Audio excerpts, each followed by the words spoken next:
wala, patayin po natin sa screen.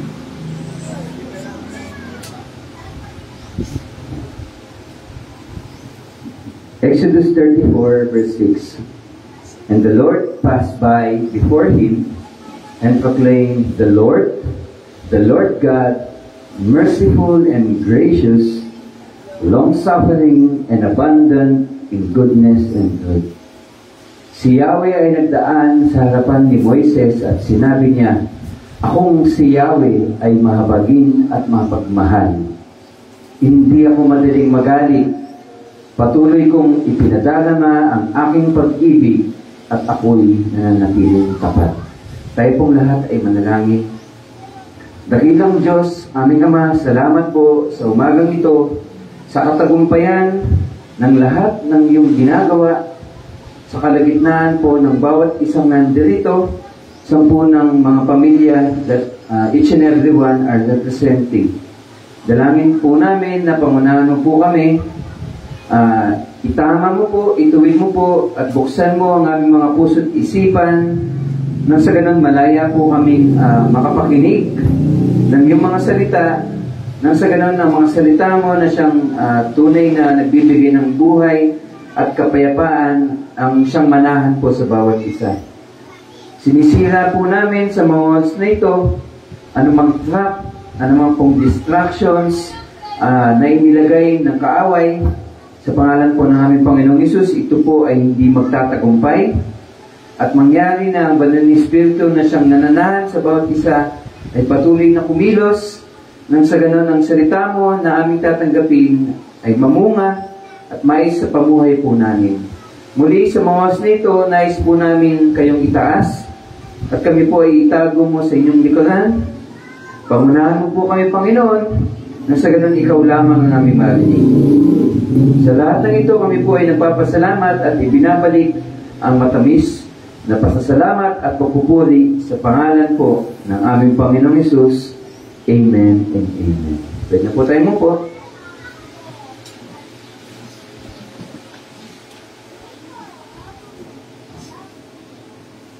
Quiz.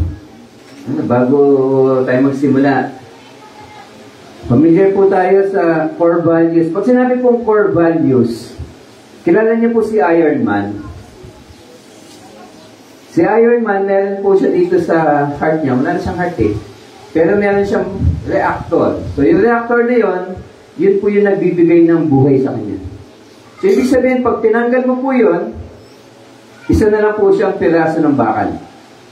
Okay, in a sense.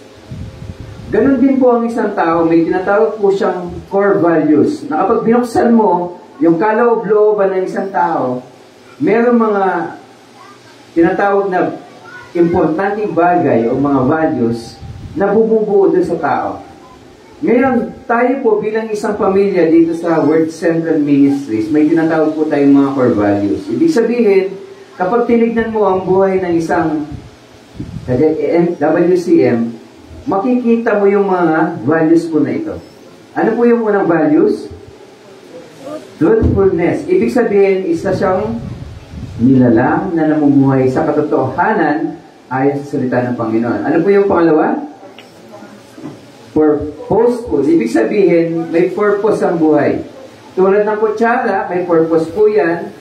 Yung tsinelas, may purpose po yan. Yung bulaklak, may purpose yan. Ang taga-WCM, may purpose yan. Hindi siya namumuhay na parang bahala na. Ibig sabihin, ng purposeful, may pinupuntahan po yung buhay niya based sa plano ng Panginoon. Ikatlo, may humility. Okay, pag sinabing sino ang pogit maganda, laro sila, ako yun. Humble. Okay. So may humility. So hindi po ang humility yung nagsusot ka ng puti, o yung lagi ka nakayoko, o yung mahihiyain ka. Humility, nakikita mo yung position mo sa Panginoon. Naiintindihan mo anong ibig sabihin ng takot sa Panginoon. Naiintindihan mo anong ibig sabihin ng takot for those who are in authority. Hindi yung natatakot na nagtatago. Yung takot na nagbibigay ng tamang respeto at pagpapahalaga. Yun po yung humility dyan. Ano po yung kaapat? ang pinaka matulungin, mababait, mapagbigay, ay makikita po sa WCM. Sana. So, isa po yan sa core values na nais ng Panginoon na i-develop po natin sa ating mga buhay, kaya po natin yan inaaral. And panglima, missional. Ano ibig sabihin ng missional? Kilala niyo po si James Bond? Si James Bond, is a man in a mission. Ibig sabihin po nun, pag may inutos po sa kanya, gagawin po niya ang lahat para matupad po yung mission niya. Ganon din po ang isang sundalo. Pag nilagay mo yan sa isang gera, ang mission po niyan, manalo po sila. Ganon din po ang taga-WCM. Based po dun sa purpose na nilagay ng Panginoon, kahit pa saan po siya itanim, tumutubo siya. Ibig sabihin, hindi po siya namimili, okay? Lahat ng pinagdadalahan sa kanya ng Panginoon, tinuturing niya po yun na kanyang mission field. Kung ikaw ay nanay, mission field mo ang pamilya. Kung ikaw ay isang estudyante, mission field mo ang eskwelahan. Okay, saan ka man nilagay ng Panginoon, nauunawaan mo na meron kang bit-bit sa iyong puso na isang pagpapada na dapat mong i-share sa kapwa mo. And lastly, discipline. Ang mga pinaka-disiplinadong tao makikita sa militar daw, no? Dapat sa WCM. Ibig sabihin po niyan, tayo po, isa sa core values na dapat i-develop po natin sa buhay po natin, yung disiplina. Pagtatawid sa daan, saan tatawid?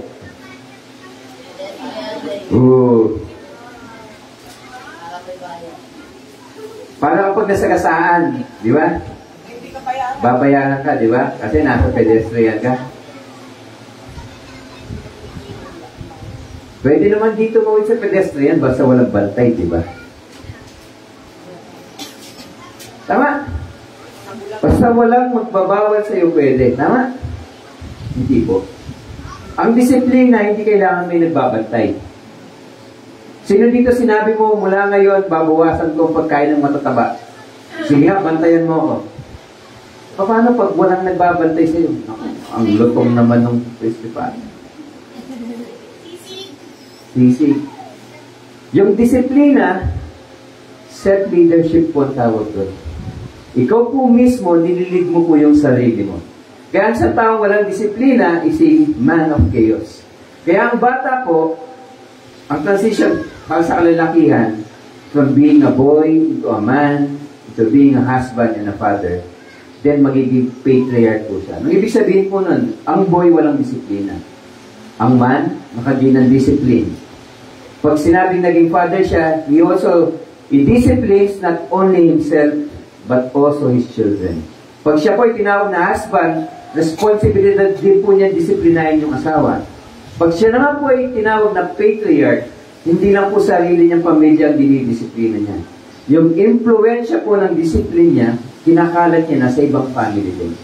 So kaya kung meron man pong nanaisi ng isang kalalakihan o isang lalaki, maging patriarch po siya, tulad ni Abraham. Kaya papansin ninyo, when the Lord blesses yung mga Israelita, lagi nilang nire-recall, ikaw ay pinagpala. Okay? Dahil yung Diyos na sinasamba mo ay Diyos ni Jacob, Diyos ni Isaac, at Diyos ni Abraham. Abraham is a patriarch. Okay? Hindi lang po anak niya, dinisiplina niya, even apo niya.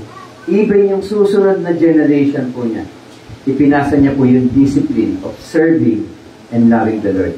Ngayon sa WCM, inaaral po natin itong mga values na to. Kung hindi niyo po napapansin, last year pa natin ito inaaral. Yung Psalm 119, patungkol po yun sa truthfulness. Inaaral natin na ang sentro at authority ng buhay po natin dapat nakabase siya sa katotohanan. Madaling bumuo ng buhay na ayon sa kasinungalingan o ayon sa daloy lang ng mundo. Madali pong gawin yan. Pero mahirap tumayo sa katotohanan. Lalo na kung maraming bagay na nakasalalay o i-compromise ka o i-sacrifice ka. Okay? Tapos, inaral po natin yung generosity. Kung natatandaan niyo po, even yung last series po natin, patungkol po siya sa practical application po ng stewardship. And sa week po na to, and sa mga susunod pa, if the Lord is willing, mag-aaral pa rin po tayo ng mga practical habits o discipline as part po ng pag-develop po ng mga values po na to. So, sa araw po na to, sisimulan po natin yung tinatawag po natin na mind and body devotion. Familiar po ba kayo sa salitang devotion? May mga tao na talagang deboto.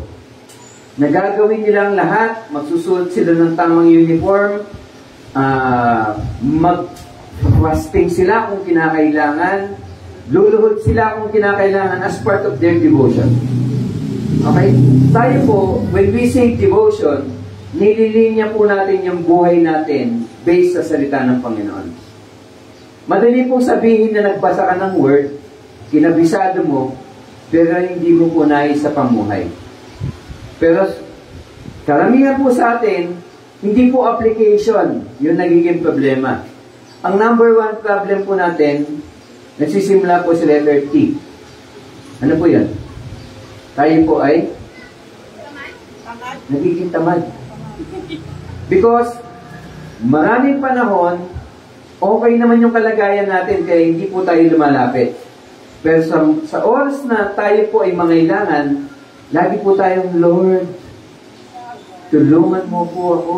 Well, Lord, patawad. Okay, dahil wala kami kumalapitan.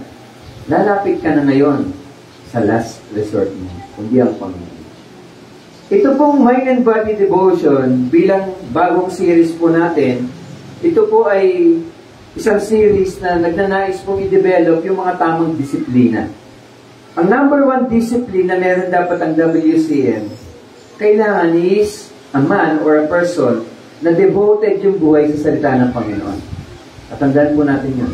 Kaya isa sa dapat na ginagawa po ninyo, nagbabasa, nag-aaral, minemeditate, kinakabisado, at isinasabuhay po yung salita ng Diyos. Yung salita nga ng iniidolo po nating artista, nakakabisado natin. Yung paborito nga po natin na pinapalo sa TikTok, napapanood po natin, nasishare po natin. Pero ang salita po ng ating Panginoon, sinasabi natin, pag binabasa ko kasi, naantok ako eh. Kaya ginagawa ko lang siyang pampatulog. Tama po? Ang Mind-Body Series or Mind-Body Devotion, tutulungan po tayo kung paano po tayo magkabisa at paano po natin i-apply yung salita sa tamang panahon. Ano pong ibig sabihin po nito? Sabi sa Proverbs 23 verse 7, as a man think in his heart, so is he. Ang puso daw po may isip. Pag nagbabasa po kayong Bible at nabasa niyo po yung salitang heart, hindi po ito yung nasa gitna. Maraming pagkakataon na kapag ginagamit po yung heart, especially in the Old Testament, ang tinutukoy po ay yung isipan. Ibig sabihin, kung paano daw po nag-iisip ang isang tao, ganun po siya kumikilos, yun po ang kanyang pagkatao. Example na lagi natin ginagamit, kung may anak kayo, palakihin niyo po siya na parang aso, iisipin niya po na siya po ay aso. Ilagay niyo siya sa isang kulungan, lagyan niyo siya ng kadena, huwag niyo siyang pakainin sa plato, huwag niyo siyang painimin sa baso, huwag niyo siyang bihisan, pagpaliliguan siya, sprayin niyo lang siya sa gamit ang hose, at huwag niyo siyang kakausapin sa wikang Filipino o Ingles. Pagkakausapin niyo siya, tumahol lang kayo. Alam niyo po, yung batang yon, lalaki po siya na English speaking. No, lalaki po siyang aso. Kilala niyo po si Tarzan? Lumaki siya kasama ng mga apes, kasama ng mga unggoy. Paano po siya kumilos? Unggoy. Paano po siya manamit? Dinamitan lang po siya.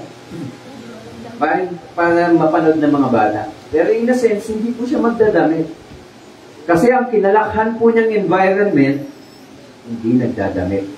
May nakita na po ba kayong unggoy na ayaw lumabas ng bahay o ng kulungan kasi wala siyang break? Wala po siyang pakialam kasi ang isang unggoy, wala po siyang sense ng hiya. So, ang isang tao, kung paano daw po siya nag-iisip, nagiging ganun siya. Kung lagi mong iniisip ay pera, magmumukha kang pera. Kung lagi mong iniisip yung crush mo, kaya pansinin niyo po yung mag-asawa.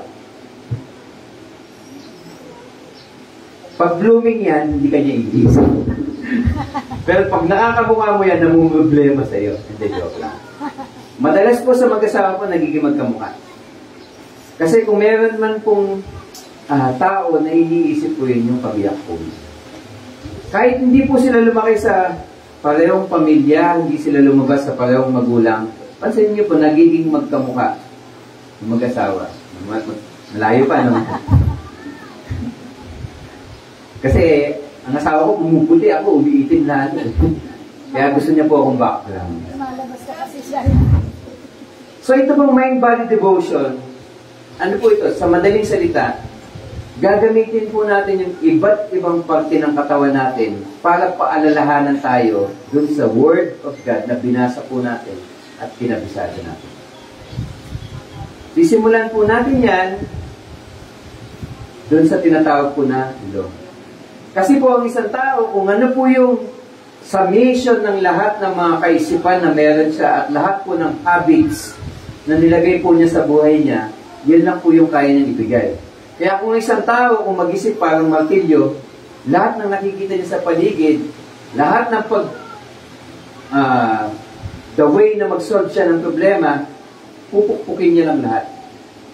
Kung ikaw ay magulang, may inutos ka, yung sumunod, pupukpukin mo yan na parang pako yan. Kung ikaw ay boss sa isang kumpanya at may inutos ka, nagmamadali ka, pupukpukin mo yan na parang pako. Kasi ang perspective mo, yun lang. Ibig sabihin, wala kang tools. Ganon din po sa isang mananampalataya. Tagal-tagal mo nang umaatin, tapos pagkaramdam mo, wala nagbabago sa buhay mo. It is because, hanggang ngayon, martilyo pa din ang gamit mo. Kapag may dumating na problema, puk ka lang ng pukpok. Hindi man pa ako pinupukpok mo, gagamitin mo yung martilyo para i-break ng tao, sirain yung tao. Kasi, you are not equipped. So, itong Mind Body Devotion series po natin na to, tutulungan po tayo na ma-equip, na may apply po natin yung salita ng Panginoon. Okay?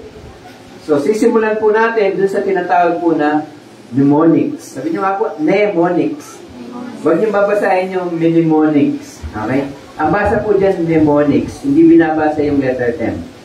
So, mnemonics daw po, ito po yung study and development of system. Pag sinabi pong system, sa madaling salita, mga kapalaanan. Okay? Paano daw po natin mai-improve at matutulungan na mapalakas po yung ating memorya. Nung kayo po ay nag-aaral sa school, paano po kayo mag-memorize ng mga items sa exam po ninyo? Babasahin pa ulit-ulit, kakabisaduhin. For example, A is for apple, B is for ball, C is for cat, D is for dog. Okay, ganun po, di ba? Paano kapag ang dami na, yung A hindi lang pala apple, pwedeng Arizona, pwedeng alligator. Paano ka na ngayon mag-memorize? May tinatawag po na mnemonics. Maraming paraan po kung paano mo po masusuportahan ang iyong kaisipan. Yung isa, ginagamit ko po yung music. Nung ako po ay nagre-review for board exam, ginamit ko po yung music.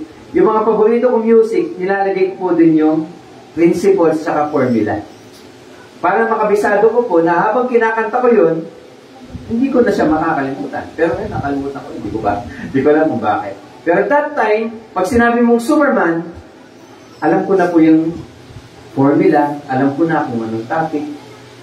Meron din po yung tinatawag po na kapalaanan na kung saan, pag magkakabisado ka, imagine mo ikaw ang papasok sa bahay. Pagbukas mo ng pinto, anong unang makikita? Sala. Ngayon, sa sala, ilagay mo yung bagay na gusto mong i-memorize. Kung gusto mong i-memorize doon na alligator, imagine mo sa sala, may isang unan na hugis alligator. Tapos pagdating mo naman sa kusina, imagine mo, kailangan mong kabisaduhin kasi yung cake. Imagine mo sa cake, ay sa kusina may cake.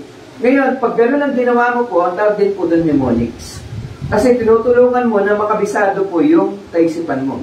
Kaya pag sinabing, ano nga ba yung nakalagay sa sala? O ano nga ba yung item na importante na laging nandoon ng mga bisita? Okay. Imagine mo ngayon sa sala, ano ba yung nilagay ko doon? Ay, yung alligator na unan. Yung cake. Okay. Paano mo matatandaan yung cake? Pumunta ka ng kusina. So sa pamamagitan po nun, sa pamamagitan ng paglalakbay, nakakabisado mo yung mga bagay na gusto mong tandaan. Isa pa po, yung tinatawag po na tawag doon, yung mga initials. Example, sa company po, may tinatawag po yung pride. Sinabing pride, na lang po yung company pala yun. Ano po ba yung mga common na mga acronyms na ginagamit po natin? Pag tayo po ay mananalangin, yung acts, adoration, confession, thanksgiving, ano pa? Supplication. So sa pamamagitan po ng acronym is a form of mnemonics. Kasi mahirap tandaan yun, yung adoration, confession, thanksgiving, supplication. Pero sa pamamagitan ng acronym, ay yun yung acts. Pag magpe-play ka, acts lang. Okay, madali mo ngayon matandaan. Ang tawag po doon mnemonics. Okay? Ngayon, gagamit tayo ng mnemonics sa pag-memorize, pagtatanda, at pag-a-apply po ng salita ng Panginoon. Uunahin po natin sa pinaka-paborito ng lahat. Ang pinakamagandang bahagi ng ating mukha. Puwet. Hindi, ilong po. Okay? Ang title po ng pag-aaralan po natin ay My Nose. Sabi nga po, My Nose. It's teaching me to be patient. Pag sinabi mo patient, ito po yung sa hospital. Tama?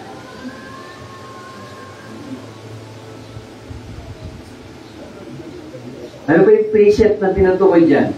Tinutulungan akong maging isang pasyente ng aking ilong. Pasensyoso. Pag sinabi mong ikaw ay patient, sa maniwala kayo sa hindi, pag pinag-uusapan po ay patience, sa mga Hebreo po, ito po yung kabaliktaran po ng anger. Kaya kapag sinabing ikaw po ay pasensyoso, hindi ka madaling nagagalit. Okay po? Kaya tatandaan niyo po, pag pinag-uusapan natin ang ilong, always remind yourself, be patient. Sabi mo nga po, be patient. Nasa isang sitwasyon ka, tinrigger ka kasi ang kulit. Isa pa, pinulit mo yan. Makakatingin ka na sa akin. Gagalawin pa din ang ganun eh. Talagang sasagarin yung pasensya mo. Okay na. Ganun po yung mga bata, di po ba? Kaya napapalo natin po minsan. Ganun po yung patience. Kailangan mo siyang pahabain because kapag inabutan yung dulo, yung kabilang side po nun, anger na. Okay? Kaya kapag nakakaramdam ka na malapit ka na sa dulo, tapikin mo na yung ilong mo. Umaba ka, umaba ka. Kasi kailangan mo ng mas mahabang piso o pasensya. Tanong, madali po ba kayong magalit? Hindi ba? Pasensyoso nga ako eh. Alam niyo po ba na hindi naman masama ang magalit?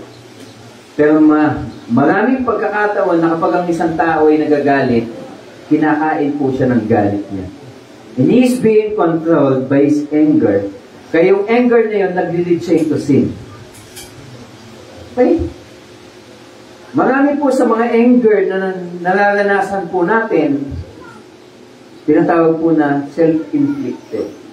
Ibig sabihin, marami tayong insecurities na minamanifest natin into anger, helplessness, tinatranslate natin yon para anger. Ikaw po ay malungkot, para hindi ka makita ng lungkot, ikaw po ay nagkagalit-galitan. Feeling mo you are inadequate, hindi ka sapat, marami kang kakulangan, ikaw po ay malungkot, ikaw ay nahihiya, ikaw ay frustrated, ikaw ay takot, ikaw ay parang tingin mo ikaw ay kulang, ikaw ay nagigilty. Alam niyo po ba, Pag ginawan ka ng tao ng mali, tapos na-caught in the act mo, sila pa yung galit. Tama? Kasi hide po nila yung mga kapintasan na yon sa pamamagitan po ng galit. Nang sa ganun, yung galit nila as a form of offense sa'yo, hindi ka na makakaabante. Ginagamit po ng tao yung galit, okay, para hindi mo siya magawan ng masama. Hindi po yan isang bagay na dapat po nating i-manage. Hindi po, tatandaan nyo, pag sinabi pong management, ilaan po natin ito sa mga bagay po na magaganda. May tinatawag po kasi na anger management, stress management. Pero ang mga bagay po na yun, pangit. Huwag po natin i-manage ang anger. Kailangan po, tanggalin po natin yun sa buhay. I-cultivate po natin ay pasensya. Kasi kung ang goal ng buhay mo, parang bubong po yan Ang buhay po natin parang bubong. Pag may butas, huwag mong sikapin na maghanap ng tabo ng pangsahod. Kasi ang tawag po doon, management ng butas.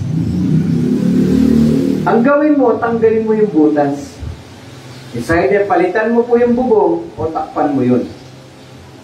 Sa buhay po kasi natin, minamanage natin yung anger.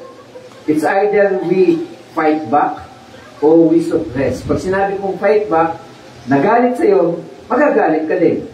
Pag sinabi naman pong suppress, nagalit sa'yo, kikimkimin mo na lang. In both ways, talo ka. Kaya ang i-manage mo, i-cultivate mo yung pasensya, ilong. Tandaan nyo, pag sinabing ilong, at tandaan mo na lagi, pasensya. Okay, the Lord, ang banal na Espiritu, bunga po niyan, patience. Love, joy, peace. Patience, ibig sabihin, become a person who is slow to anger. Hindi madaling magalit. Hindi dahil pinapalampas mo yung kamalian, kundi minamanage mo yung sarili mo na i-withhold po yung wrath o yung anger na nararamdaman mo. For the betterment ninyong dalawa. Okay? So, yung anger, ito yung nakikita. Kaya kapag isang tao nagagalit, huwag nyo suklian kaagad ng galit. Lagi nyo isipin, bakit kaya ito nagagalit? Imagine niyo sa school, marami po nang bubuli. Sa Amerika, madalas po yan na balita na may mga estudyante, kahit manood lang po kayo ng palabas Di po ba? Lagi sa school nila may bully. Yung bida na bagong pasok sa school na yon, may makikita siyang senaryo na kung saan yung mukhang nerd, yung mukhang lalampa-lampa, bubulihin ng varsity team. Di ba? Ganun lagi ang sitwasyon. Bakit po kaya sila nang bubuli? It is because hidden po sa buhay nila, yung sa invisible side ng kanilang mga buhay, it's either sa bahay po nila, hindi sila nakakaramdam ng pagmamahal. Sa bahay nila, sinasaktan pala sila. Sa bahay pala nila, hindi nila maramdaman yung pag-ibig. Hindi nila alam kung paano magmahal. Makitungo sa kapwa. That is why, ganun po sila makatungo sa kapwa. Kaya yung anger ng isang tao, tignan mo muna. Ipanalangin mo muna. Ba't kaya itong tao na to, nagagaling po siya? Malamang sa malamang, deep inside their heart, may mga invisible insecurities, sadness, fears, guilt. Kaya naintindihan ko na po yung mga naging boss ko rin. May pressure po sa kanila, may stress sa kanila. Kaya minsan kung nag-express man po sila ng galit po nila, kahit mga magulang po natin. Pag nagagalit po yan, ibig sabihin, makapagod yan, o baka may iniisip yan, tapos wrong timing ka, nagalit sa'yo. Si nanay, o kaya si tatay, pinagalitan lang. Hindi na siguro ako lang. Huwag niyo muna isipan. Isipin ka agad na gano'n. Okay? Alalahanin po natin na ang visible o yung nakikita, anger. Pero yung bagay na hindi natin nakikita, baka mas malalim yung hugot po nila. Okay? Kaya pag nakita mo ang isang tao, galit siya sa'yo, hawakan mo na lang yung ilong mo. Umaba ka, pasensya, ibig sabihin. Okay, yun po yung ibig sabihin mnemonic. Pag tumingin kayo sa salamin, pag-ising nyo, isa akong pasensyoso na tao. Marami mga pagsubok sa araw na ito, magiging pasensyoso ako. Wala man akong bawal sa school, magiging pasensyoso ako. Nahulog man yung kakainin ko, magiging pasensyoso ako. Okay? Kasi po, at the end of the day, ang unang naaapektuhan po ng galit, sino po? Kasi nakalakihan ko yung galit ng mga magulang ko. Parang pagtutuwid sa akin. Pagtutuwid. Parang ganun po. Kaya ngayon, na-adapt ko po. Pag ako nagalit sa mga anak ko, ibig sabihin mali yung ginagawa. Discipline. Pwede po kasi yung expression nun ng galit ay discipline. Kung yun po yung hugot, pinaghuhugutan. Pero kung uhugot ng galit mo po ay bagay na mag-delete sa'yo ito, sin. Okay? Ano po yung epekto po nun? Ganito po nangyayari sa isang tao na nagagalit.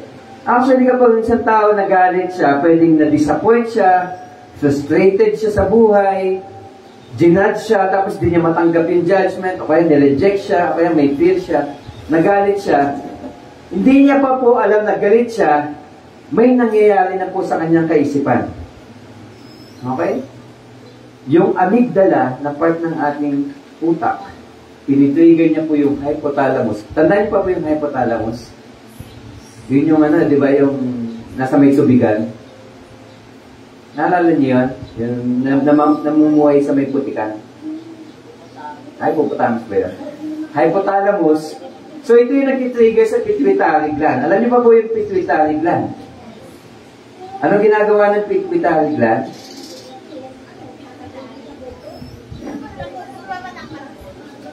Okay, isa yun. Pero isa sa mga ginagawa po niya, sa iyo nag-trigger dun sa adrenal gland. Sabihin nyo nga po, adrenal gland. Okay, ano po ginagawa ng adrenal gland?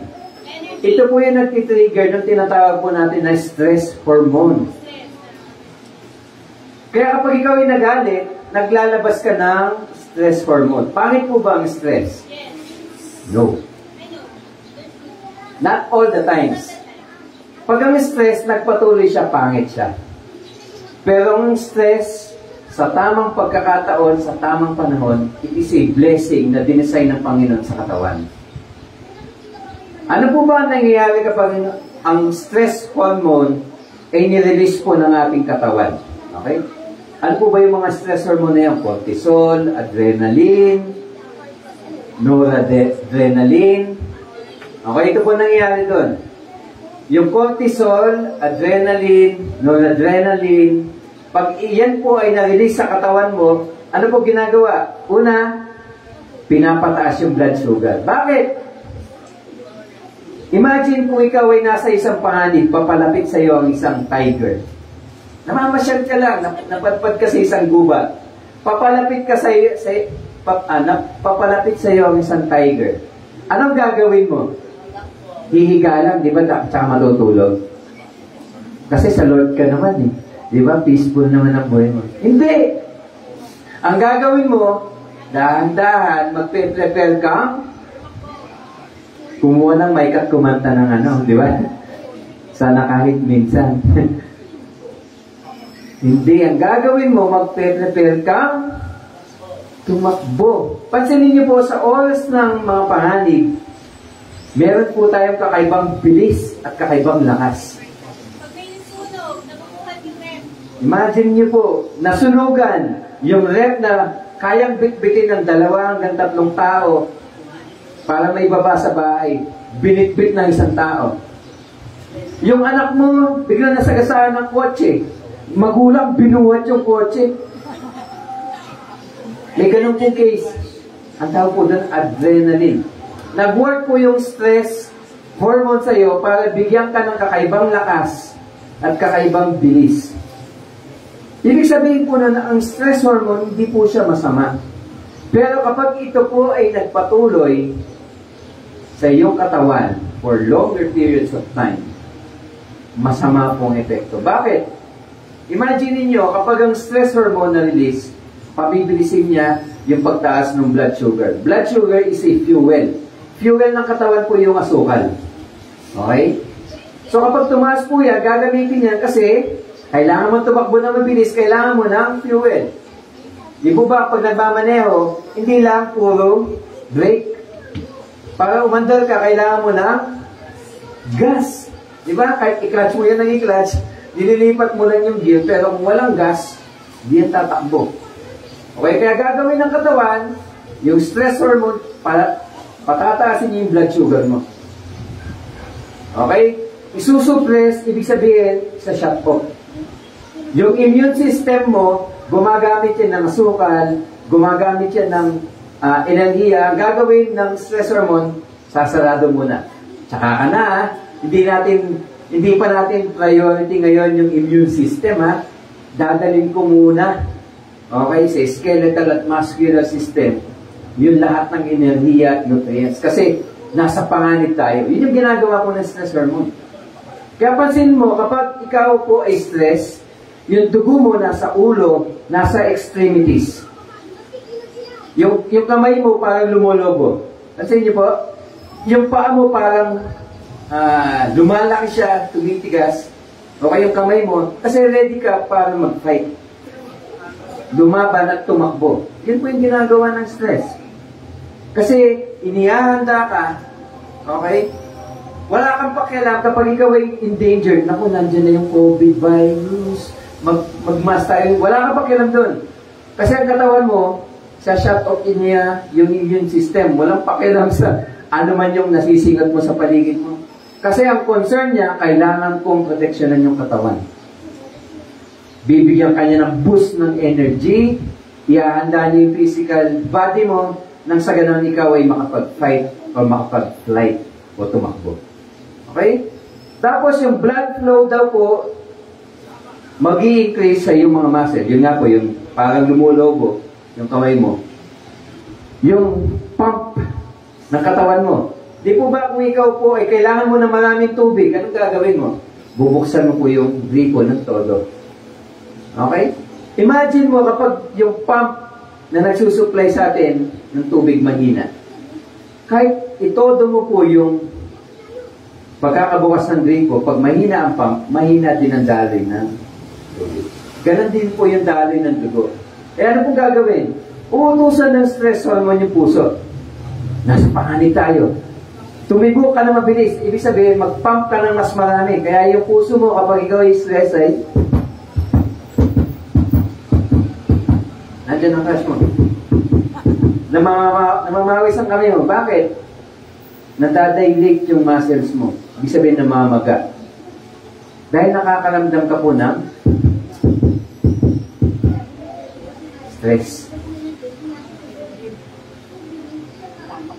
Umakabog. Okay? Ano pa po? Yung pupils daw po. Pupil. Sino dito yung pupil? The pupil yung sa mata. Yung pinakagitna, yung opening sa mata, yung pupil. Okay? Ang pupil, ang naging ano tayo na biology. Pero para maintindihan niyo po yung anger kasi wala po siguro sa atin ang hindi nagagalit. Okay? Ang pupil, kapag pumaliwanag, ang ginagawa ng pupil, sumasara siya. Kasi yung pupil yun yung opening ng mata. So pag sobrang liwanag at hindi umaandar yung pupil mo, mabubulag ka. You will be blinded. Ang ginagawa po ng stress hormone, kapag yan po ay na-trigger, yung pupil mo, bubuksan niya lang ng todo. Palagi. Kasi gusto niya maging alert ka sa lahat ng sitwasyon. Okay? Imagine niyo po yun, pag palaging bukas yun, kahit maliwanag, masisira po yung paningin po natin. Kaya yung taong sobrang galit, yung sinasabi niya nagdilim ang paningin, hindi po nagdilim ang paningin. He was blinded. Okay? Kasi hindi na po nag-act ng maayos at yung heart po niya at yung kaisipan po niya, hindi na po yun magpafunction ng maayos. Increase arousal and alertness, increase restlessness, increase heart rate, BP, it triggers the release of blood glucose or sugar, it increases blood flow to the skeletal system, tapos sa digestive system, kukunti po yung padadalahan niya na dugo. Bakit? even yung metabolism mo, pababagalin niya. Kasi mataas pong enerhiya ang ginagamit po ng digestive system para tunawin yung mga kinain po natin at i-distribute essentially yung nutrients po na nakuha po doon. Dahil aagaw pa po yun ng enerhiya, ang gagawin ng stress hormone, o shut off na muna. Sino dito kapag in danger ka, nararamdaman mo yung gutom? Naisip mo na, gutom mo. Wala pong ganun. Imagine mo kapag ikaw po ay talagang focus sa isang bagay, na nandun lahat ang buong enerhiya mo, focus mo, hindi mo nararamdaman yung gutom. Ganun po yung nangyayari sa isang tuloy na nagpo-fasting. Okay? Kapag naka-focus yung sarili niya sa pagpa-fast, pagkikipaglig sa Panginoon, sinashut off niya yung ibang sistema ng katawan. Okay? Nang sa ganun yung enerhiya niya, doon lang pumatuon. Ang pangit po sa stress hormone, kapag ikaw po stress, na wala ka naman sa panganib. Kapag ikaw ay laging magagilitin, lagi ka naglalabas ng stress hormone, ang nangyayari po sa iyo, sinisira mo po yung sarili mo pong utak. Kasi po ang isang epekto po nito, sinisira niya po yung mga neurons po. Okay? Sa utak po natin may mga connections na tinatawag. Sinisira po yun. Kaya yung memorya po ng isang tao, umiiksi kapag siya po ay magagalitin. Kaya napapaisip ako, magagalitin siguro ako. Madalas po akong makalimot. Ito na lang hindi ko nakakalimutan. Okay? At the same time, mahirap po tayong magkabisado. Mahirap tayong umalala. Epekto po yun isa sa epekto po yun ng galit. At the same time, it produces serotonin. Sabi niyo nga po, serotonin. Kung meron pong hormone sa katawan na nagbibigay ng saya sa isang tao, yun po yung serotonin. Kaya kapag ikaw ay galit, yung reserves mo ng serotonin, nawawala po siya. Nadideplete siya. Nawawalan ka ng saya. Okay? Kaya, ang gandang magalit, di po ba? Pag ikaw ay magagalitin, cardiovascular system ng katawan, tumataas ang heart rate, BP, blood glucose o asukal. Kapag yan po ay naging tinatawag po nilang chronic, ibig sabihin patuloy-tuloy sa mahabang panahon, magiging sakit po yan. Diyan po nangyayari na kapag ang asukal sa dugo mo ay tumataas, magkakaroon po yan ng bara. Kasi ang asukal po, ginagawa po niya sa dugo, pinapalapot niya. Kaya yung daloy po ng dugo, nahihirapan. Kaya dyan po yung mga na-atake, nagkakaroon ng heart attack, nagkakaroon ng, anong tawag sa utak, aneurysm. Ganun po epekto po niya. Kala niya po, di naman ako nagkakakain ng matataba eh. Kaya hindi ako matatakot sa heart attack. Pero magagalitin ka naman. Ganun din po ang epekto niyan. Okay? Cardiovascular system is being affected by anger. Ganon din po ang immune system. Pituitary gland, thyroid. Okay, naapektuhan po yan. Yung white blood cells natin na pumapatay ng mga cells o ng mga viruses sa katawan. Okay, naapektuhan din po yan. Kumukunti sila kapag ikaw po ay nagiging magagalitin. Kaya ang isang tao magagalitin, prone po yan na magkasakit. Even yung viruses, mas malalakas na po sa natural immune system ng katawan, dumadami po. Okay? Because of anger. And incidence of cancer, may studies po, okay, sa National Institute of Clinical Application of Behavioral Medicine, marami pong incidence ng cancer. Inalam po nila yung buhay ng tao, isa sa trait na nakita nila magagalitin yung tao. Kaya na-relate nila na may kinalaman po yung galit, okay, sa pagdami ng cancer patients. Pagkamatay po. Digestive system. Bumababa ang blood flow, nahihirapan kang matunawan, nahihirapan kang i-digest, nahihirapan kang makakuha ng nutrients sa katawan. Even yung mouth mo nagiging dry. Ang digestive system, nagsisimula po saan? Sa puwet. Tama? Sa bibig. Ang sarap luminok pag walang laway, di ba? Subukan niyo po kumain na walang laway. Hindi niyo malulunok yung kinain. Ganun po ginagawa ng anger. Kasi pag galit ka, lagi ka nakanganga kasi hindi kang galit. Other parts ng katawan po natin, lumalabo paningin, sumasakit ang ulo, nagkaka-headache or migraine, and even yung buto, lumulupok. Imagine niyo po, galit po yan. Bakit po natin ito inuna? Kapag kayo po ay magalit, do not expect na pinagpapala niyo po yung katawan niyo. Lalong-lalo na kapag ang galit niyo, okay? Sagad. Because kapag ikaw po ay nagagalit, ang unang pinapalusahan mo sa sarili mo. Minsan kasi ikaw ay nagagalit because you want to take revenge. Gusto mo pong gumante. Okay?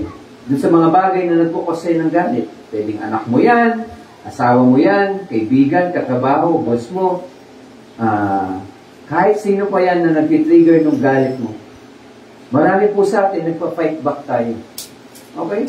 Kapag ang implication ng anger mo ay mag-lead ito into sin, ang una pong napaparusahan po dyan tayo. Physically and emotionally. And siyempre, spiritually. Wala pong taong galit na love na love si God, na naiisip yung pagmamahal sa Diyos. Wala po. Lahat po na nagagalit, they reject God. Kalimutan mo na. Kaya lagi po sinasabi ni God, when you are angry, okay, huwag mong hayaang magkasala ka. Laging ganun ang paalala ng Lord. Lagi kanya binabalik, "Uy, namamaligan ng focus. Tumingin ka ulit sa akin." Kasi kapag nawawalan ka na ng focus sa Lord, okay, nakatingin ka na sa sarili mo. Pag sarili na ang focus ng buhay mo, gagalti ka na. Pero pag sa Lord, lagi mong titignan, the Lord is gracious.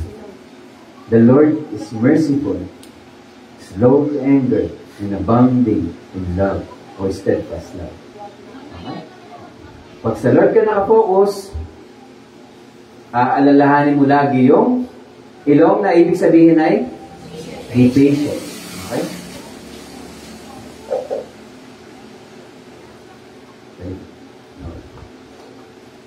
Next. It takes a better person to manage or to withhold their anger. Marami po sa atin kasi nagiging alipin tayo ng anger.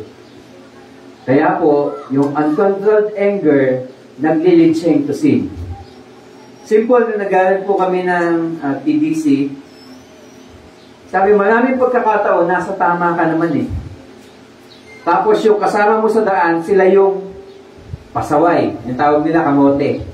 Di ba? Minsan, dahil ginawang ka ng hindi dama, i-insist mo yung right mo. Hindi siya tumatawid sa tamang daan, sagasaan ko nga. Wala siya sa tamang pwesto niya, banggayin ko nga. Ako nasa highway siya, galing siya sa kanto, papasok pa lang siya ng highway. Ako nasa right of way. Uunahan ko yan, di ko yan pagbibigyan. Nagkabanggaan kayo ngayon. Dahil po, in-insist mo yung right mo, okay, nauwi kayo dun sa tinatawag ng road rage. Okay? Nagtataasan na kayo ngayon ng boses. Dahil lang sa simple, in-insist mo po yung right mo. Pili mo, dahil ikaw ang may kalapatan, okay, ikaw din ang may kalapatang magalit. Nauwi ngayon yung galit mo sa di pagkakaunawa at pag-aaway. Nagsigawan kayo, at dahil ayaw mo, wala ka nang maisip na salita na pwedeng ipambato sa kanya, nagmumurahan na kayo. Kumuha po siya ng baril. Pulis pala siya. Kita niyo po, nawalan po siya ng self-control because hindi po niya na-control yung anger po niya. Yung anger, pag naramdaman nyo, tapikin nyo na agad yung ilong po ninyo. Be patient. Be patient, my dear. Kausapin niyo po yung sarili niyo. Ganun po si David. When he meditates. Okay? Pag nag-meditate po siya sa salita ng ating Panginoon, kinakausap po niya yung sarili niya. Okay? Meron din po, mga yaya. Ito, nabalita din po ito. Naiinis sila kasi iyak ng iyak yung alaga po nila. Hindi nila alam may CCTV. Pag pala wala yung amo at iyak ng iyak yung alaga po nila, it's either pinapalo po nila yan. Okay. Okay, inuhulog. Pinapabayaan, mahulog man yan, umiyak man yan, wala silang pakira. Dahil sa sobrang inis po nila. Okay? They tend to abuse. Okay, yung mga taong pinagkakatiwala sa kanila. Anger. Ano pa po? Mag-asawa. Kung kayo po yung mag-aasawa, ito po yung number 1 na tatandaan nyo. Laging tama ang babae. Hindi po sila nagkakamali at hindi sila magkakamali. Because they are your better half. Ikaw yung worse. Okay, sila yung better. Sila yung improved version ng inyong sarili. Kaya lagi nyo silang pakinggan. Kasi the moment you fight back, maganda po kayo. Kasi ang pinag-uusapan nyo, yung sunog lang na itlog. Pero ang ibabalik po niya yung naging ex mo noon unang panahon, yung bintana na hindi mo nalinis, okay, yung damit na hindi mo nalabahan, okay, yung sa CR down na hindi mo nabuhusan dahil wala naman talagang tubig na wala ng tubig. Lahat po, hahalukayin po nila. Okay? Kung kabawang man yan, mahihiya na yung nakalipid yun. Uukain po nila yan. Pero pinag-usapan nila, nasunog na itlog. Dami na sinabi. Kaya ang best na payo sa isang lalaki na papasok sa isang marriage, ituloy niyo po sila na inyong garden. Okay? Alagaan niyo sila. At the same time, lagi niyo silang pakinggan. Okay? Kasi hindi po tayo mananalo kahit nasa katwiran tayo. Tama, mahal? Pero ang asawa ko, lagi po yan nakakalanas po ng nagpa-fight back po ako sa kanya. Okay?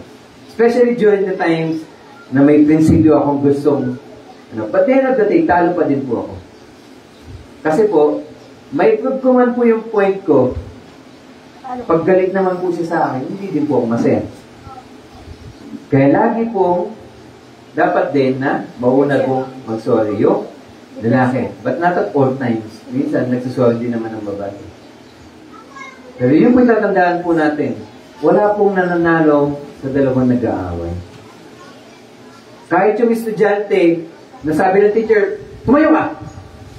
Sabi nung estudyante, tumayo siya. Kala mo lang nakatayo ako. Pero sa loob-loob ko, nakaupo pa din ako. Hindi kita susundin. Wala po. Pag anger po, ang ginagamit natin to manage our relationships. Kapwa mo man yan, sa Diyos man yan, sa asawa man yan, hindi po yan mag-lead into something good. Lagi pong may casualty. Relasyon, pag-aasawa, yung mga anak, kalamihan po sa atin na nasisira ang pamilya, ilan nagkaunawaan. Kaya po yung mga ganyan mga eksena sa buhay, gustong-gusto po na natin pinapanood, di ba? Nanonood po ba kayo ng Showtime? Yung especially for you. Pinagawayan ng ice cream. Uy, nanonood to. Pero nakikita niyo po gaano kababaw. Hindi po ice cream ang pinagawayan doon. It is anger. Anger ang nag-trigger, pero it is beyond ice cream.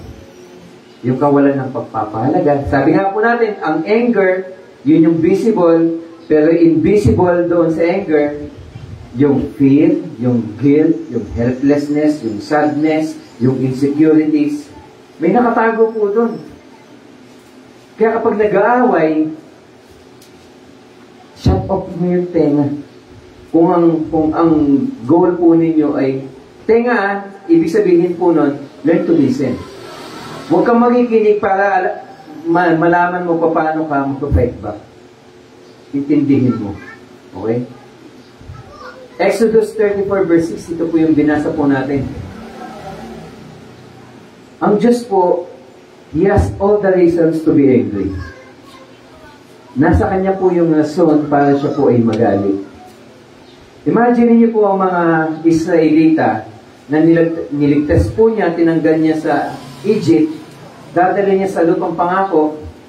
Wala pa sila sa lupang pangako, pinaakyat lang si Moses sa Mount Sinai dahil natatagalan sila sa pagbaba ni Moses. Anong pong ginawa po nila? Akin na yung mga nakuha niyong ginto nung tayo lumabas ng Egypt. Gawa tayo ng golden calf. Nang sa ganun may sambahin tayong Diyos at hindi tayo pabayaan dito sa disyerto na ito. Kasi sino nang tutulong sa atin? Sino nang magpapakain sa atin? Okay? Kakaligtas lang sa kanila ng ating Panginoon. May rason pa para magalit ang Diyos?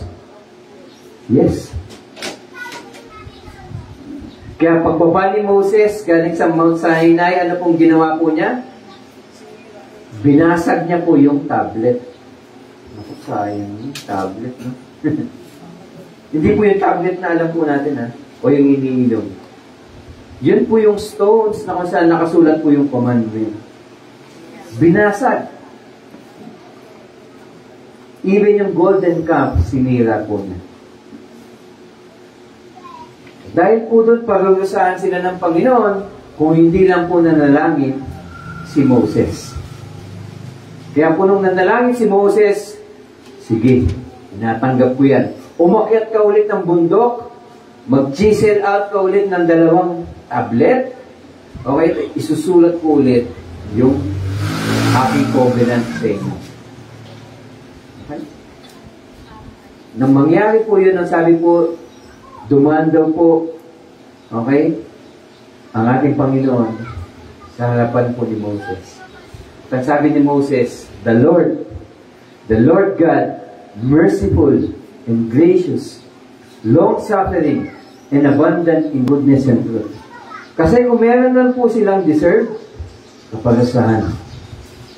Pero ang Diyos naging merciful, naging gracious, yung abundance ng goodness and truth po niya, minanifest po niya sa mga Israelita.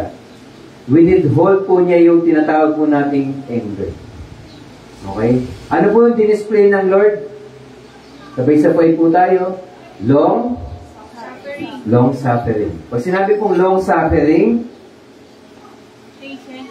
mahabang suffering. Yun po yun. Pag ang isang tao nagsasuffer, ano ibig sabihin? May big po siyang burden. Pag ang isang tao ay patient, may big po yung burden. Kasi gusto mong magalit, pero saka na ako magagalit. Ibig sabihin yung burden ng galit mo, hindi mo ibinubuhos dun sa tao, ikaw ngayon ang may dikdik. Okay? Yun po yung ibig sabihin ng long suffering. Kaya ang sa taong pasensyoso, ayun, bait naman niya, napaka-patient niya. Alam mo ba, kapag ginagawa mo yun ng masama, at nagiging patient pa din siya, in a way, ginagawa mo pa din siya ng masama. Ayaw lang niya na i-express yung anger niya at mag-manifest sa kanya yung side effect ng galit. Kaya siya nagiging patient. Ang Diyos po ba, kinalimutan yung kasalanan po natin? Pinalimutan niya po ba yung parusa? Hindi. Kanino ibinuhos? Sa ating Panginoon. Kaya pag lalapit tayo, sasabihin natin, talagang hindi natin deserve. Kasi kung meron man pong deserving dun sa penalty ng sin, tayo po. Dun sa galit na dapat tanggapin sa Panginoon. Sabi nga po yung wrath ng Panginoon. Kahit magtago ka, ipanalangin mo na itago ka na ng kuweba o tabunan ka na ng bundok. Kasi hindi mo na naiisin na maranasan mo yung wrath ng Panginoon. Yung wrath na yun, hindi mo nakuha. Because of God's mercy, ibinuhos po yun sa ating Panginoon. Kasi the Lord is a just God. May justisya po sa Kanya. Hindi niya sasabihin, sige na, kalimutan ko na yung sin mo. Mabait naman ako. Hindi po ganun. Pag sinabi niya naging long suffering siya, Ang intention niya magbago ka. Hinahabaan niya yung PC po niya. Ganun din po tayo sa ating mga anak, di po ba? Yung pagkakamali nila, hindi tayo nagkamali lang, palo agad. Nagiging patient muna. Mali yan. Hanggang umabot sa punto na kailangan na talagang disiplinahin. Tatlong bilang. Isa. Awag sa pangalo. Dalawa. Pangatlo, hampas na po. Kasi ang bata po, mga psychologist po yan. Binabasa po nila yung galaw ng mga nasa paligid po nila. Okay? Di po ba? Pansinin niyo po si Diyos. Pag sinabi niyo po bawal yan, yun mismo ang gagawin niya. Titignan ka niya kung Lalo yung gagawin. lalo po niya gagawin. Pero nung nakita po ang... Pero pag pinalo mo siya, pag sinabi mo, pag ginalaw mo yan, papaluin kita. Hindi niya po gagawin. Unti-unti matututo po sila. Okay? Pero ganun po kasi ang tao. Wait. Hawakan mo, di ba?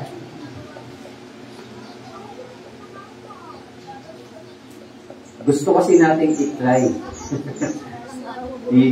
I-overload yung mga authorities sa buhay po natin. Kasi may sarili tayong gobyerno.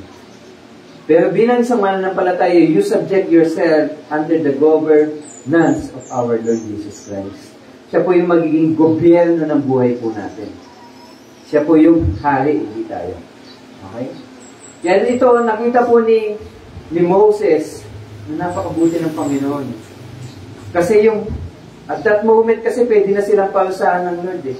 Pwede silang i-wipe out eh. But the Lord is long-suffering.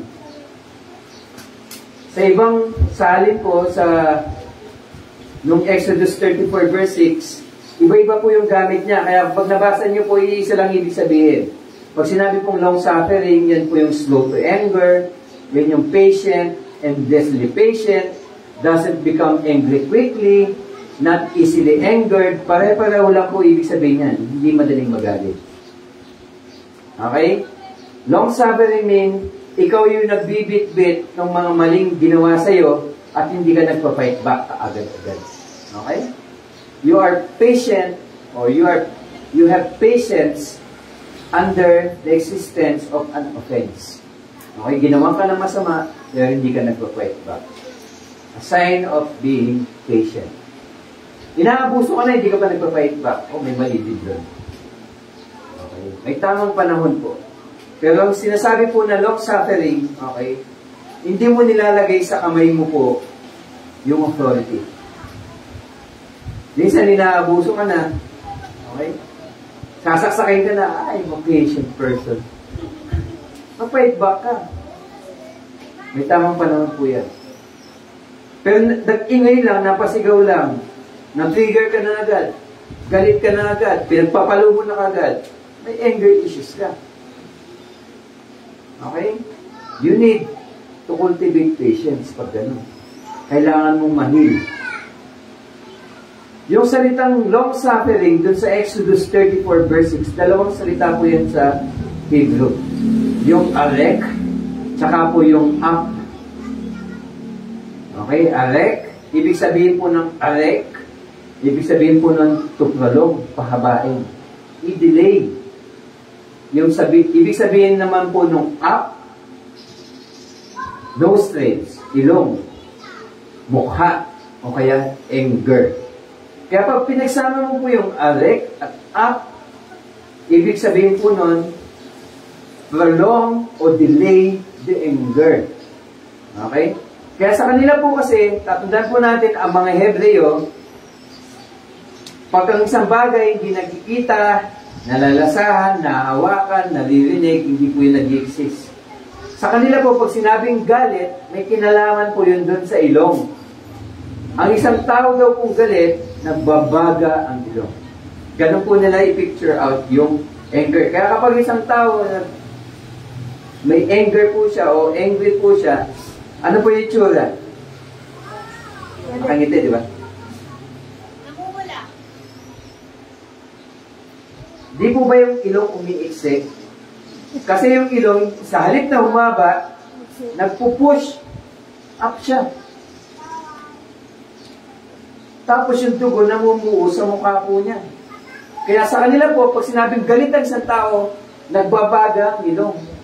Ganun po nila i-picture out yung anger. Kaya ang tawag po nila sa galit, nagbabagang ilong. Okay? Yung ilong na nagbabaga, itulong. Okay? Kasi kung hindi po ilong, tutupukin. Ganun po nila i-interpret yung salitang anger. Okay? Yung salitang up, anger, nose, tail, space, ito po yung word niya, anip. Okay? Sinabi po dyan ng Lord, marami pong pagkakataon na pwede niyang i-demonstrate yung anger niya. Kay Moises, kay Aaron, sa mga Israelita, okay? Pero ang Lord, binidhold po niya. Kasi ang Lord po ay, ano po? Long-suffering. Sobra po niyang pasensyoso. Lagi pong hinahabaan ng Lord yung pasensya po niya. Lagi niyang hinahabaan yung long suffering o yung patience. Oh. Next one.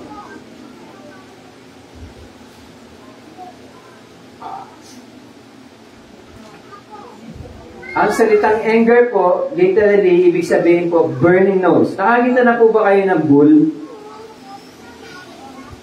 Di pa. Sana sa YouTube. Di ba yung mga matador, may hawak silang, it's either puti na tela yun or pula.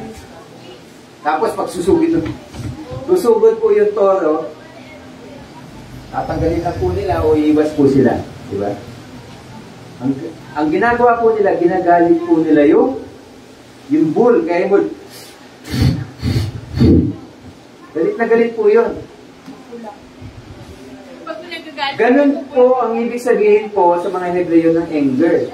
The nose is burning. Kaya po siya umuusok. Kaya po siya naglalabas lagi ng hangin. Pansin niyo po yung taong galit. Hindi po siya nakangiti. Yung ilong po niya umiiksi. Hindi po pumapango kasi ako. Pero yung ilong po niya umaangat sa galit. Nagdidikit po yung mata.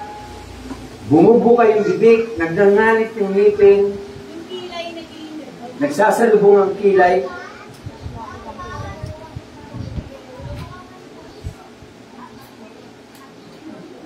Kaya pag ganun yung mukha po natin, sasabihan ka, galit ba?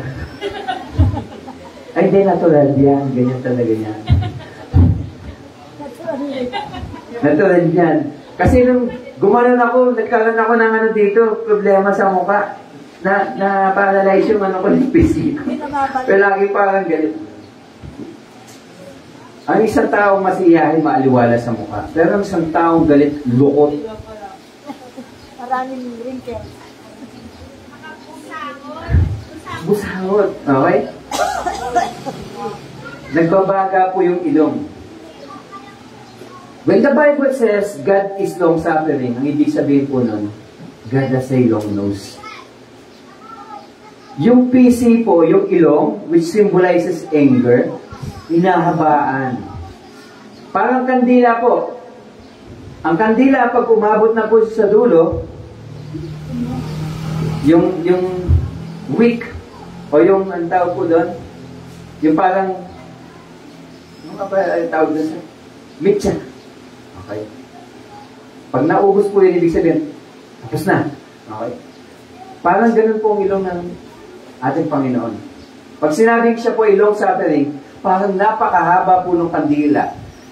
Na kahit ang dami niyang reason na magalit, ang haba pa ng kandila, kaya niya pong i-withhold. Kaya kung nababasa niyo po yun sa Peter, 1,000 days is just a day in the Lord.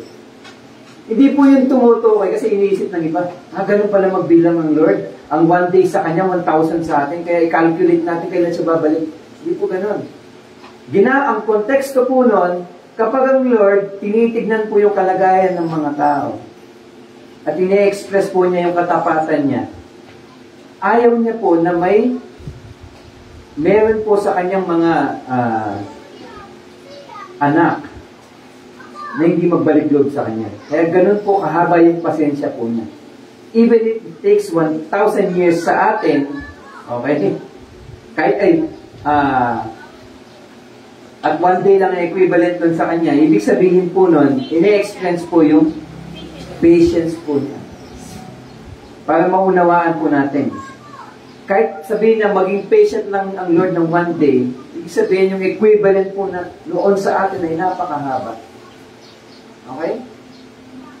So kung meron man po tayong pwedeng itawag ngayon kay God, Daddy Long Nose. Okay? Maalala, ang daddy ko long nose siya. Ibig sabihin, mahaba pasensya niya. Pag ikaw malapit ka na magalit, tatay ko long nose. Hindi maiksi ilong ko, hindi ako pangok. Okay? Alalahanin mo ngayon, the Lord, merciful and gracious, long-suffering and abundant in love and kindness. Okay? Madaling kabisaduhin, hindi ko ba? Kasi pag naalala mo ay ilong mo, naalala mo, the Lord is long-suffering. I should also be patient. Kailangan ko din maging pasensyoso. Yes, kaya kong magalit to fight back, pero it makes me a better person if I will be patient. Kasi lahat, kaya magalit eh. Hindi mo kailangan turuan. Pero to manage and to lead yourself na huwag magalit, mas mahirap pong gawin po yun. Sa kasamaang palad po, yung pagkakaroon po ng mahabang ilong, yung ideya po ng long nose, equating it into patience, sinisira po ng society natin yan. Sa atin po, pag sinabing long nose, tulad po ni Pinocchio, ay sinungaling yung tao yan. Kasi si Pinocchio, kapag nagsisinungaling, mahabang ilong. At ang mga witches naman, na gumagawa ng mga potion, o kaya sinisir para makagawa ng mga potion na kung saan panlason o pang-manipulate sa isang tao. Okay. Ano po itsura ng mga witches? Pinipicture out sila na parang sila mga ibon. Mga uwak. Kaya inahabaan po yung kanilang mga ilong. Kaya tayo ngayon, pag nakakita tayo ng mahabang ilong, naiisip natin pangit. Baguhin po natin yun. Our daddy kasi long nose. Hindi po literal na, pag sinabi pong long nose, he is long suffering.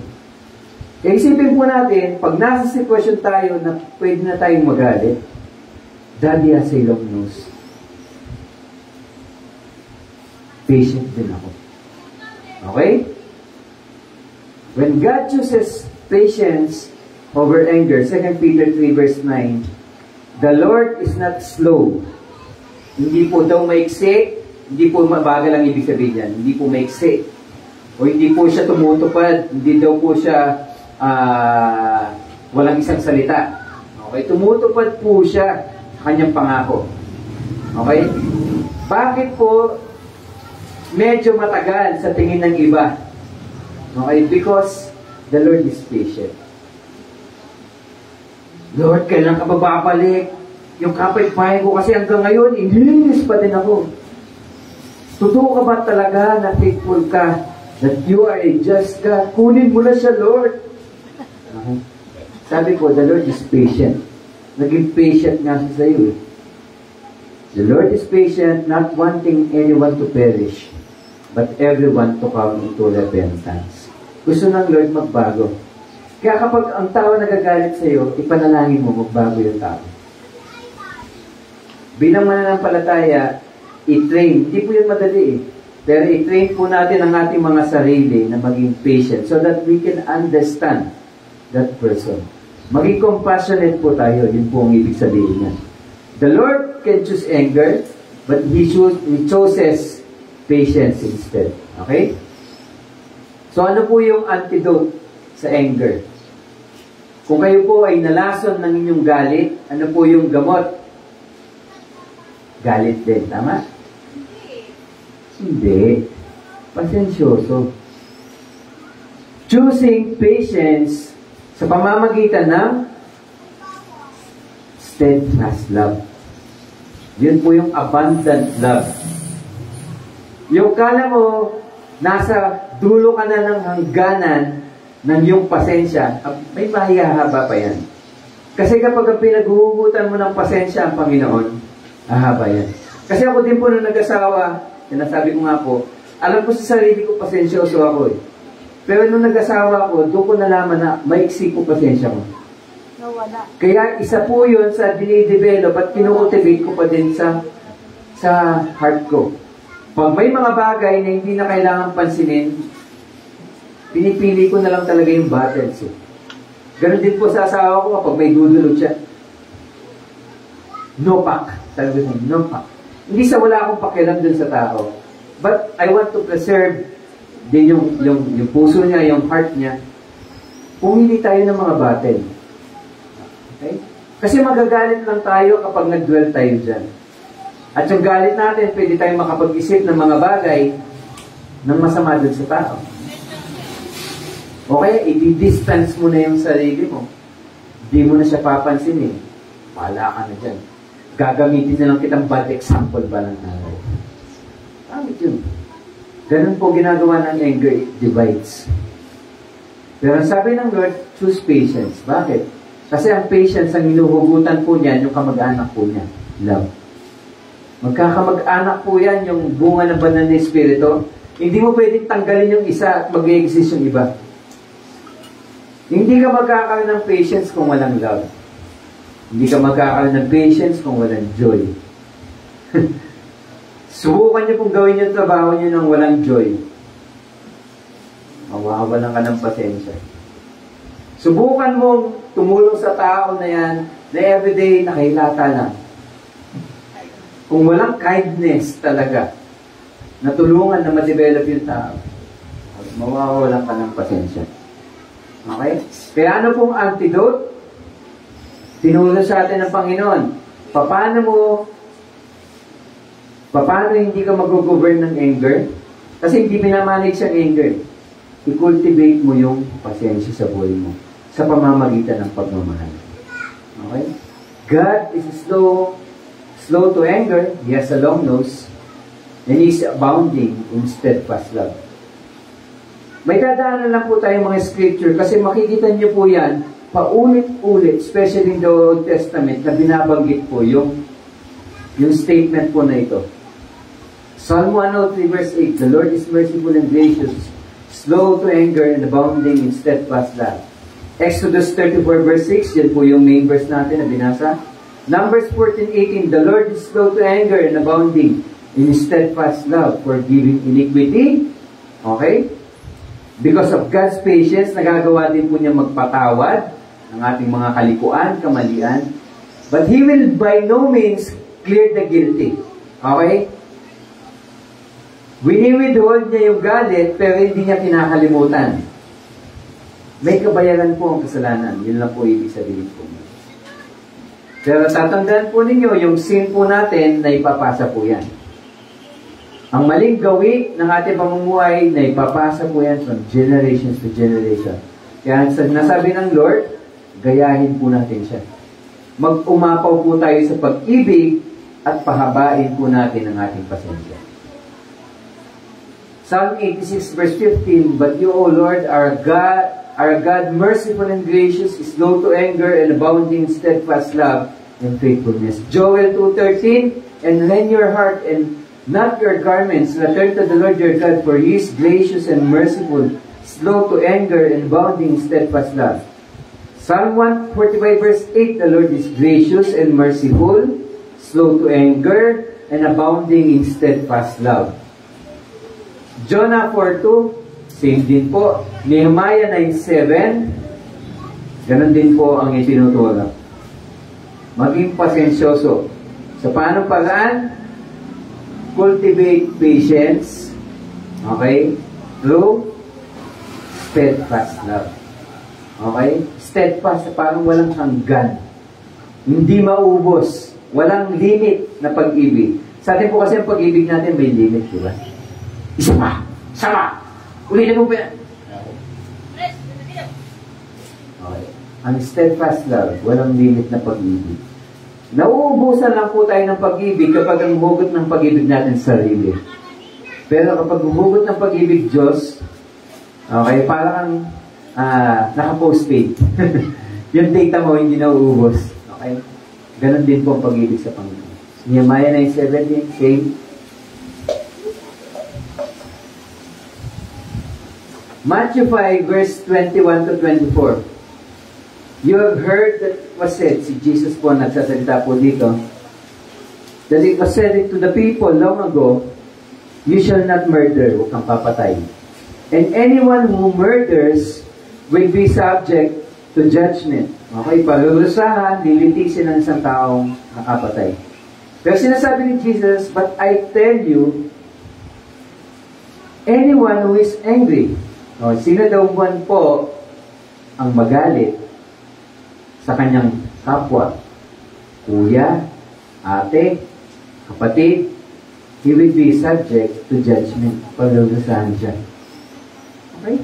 Again, anyone who says to a brother or sister, raka, sabi nyo nga po, raka. Ano po ba ibig sabihin ng raka?